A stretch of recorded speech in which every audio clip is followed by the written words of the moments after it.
In this video, we'll explore the new optimization engine. To demonstrate, we've created a simple formula titled Example 1. This setup includes a list of raw materials and specific nutritional requirements. When we click Formulate, the engine finds a feasible solution, providing the least cost optimal result. Now, let's look at what happens when a formula is infeasible. I'll increase the ash requirement by 1%, setting the constraint to 5%. When we attempt to formulate now, the system alerts us that the formula is not feasible. You'll see several options for resolution. You can identify conflicting constraints, show the second best solution, or do nothing. You can also choose between two strategies: total cost minimization or minimize the number of violated nutrients.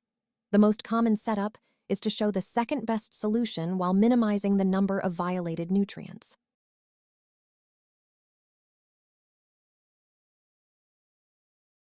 By selecting this, AFOS identifies the specific constraint causing the issue. In the top right corner, the status changes to suboptimal, and the problematic material is highlighted. Here, AFOS found a solution by slightly exceeding the ash constraint at 5.93%, indicated by the upward pointing arrow.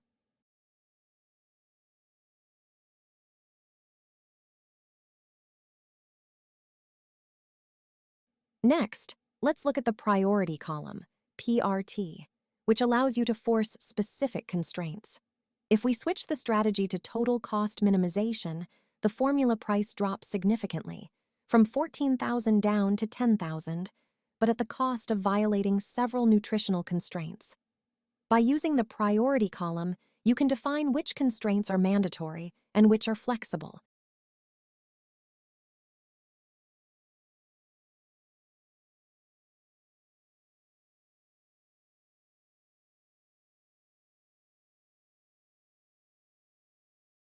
For example, if we force dry matter, crude protein, and calcium, and then reformulate, the engine ensures those are met.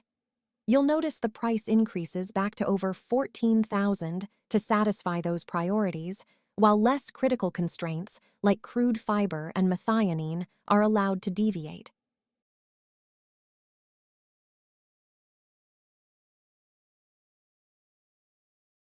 If you prefer a cleaner view, you can choose to identify conflicting constraints without showing a second-best solution. This will simply highlight the infeasible data points without generating a suboptimal formula. You can also select Remember Choice so the system applies these settings automatically every time you make a change.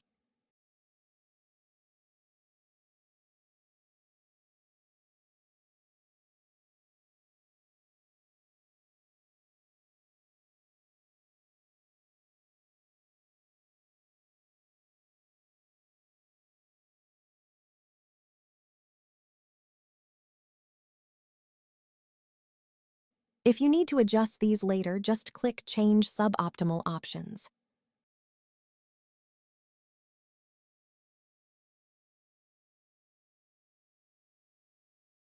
Finally, for global changes, navigate to Administration, then General Options, and select the Suboptimal Options tab.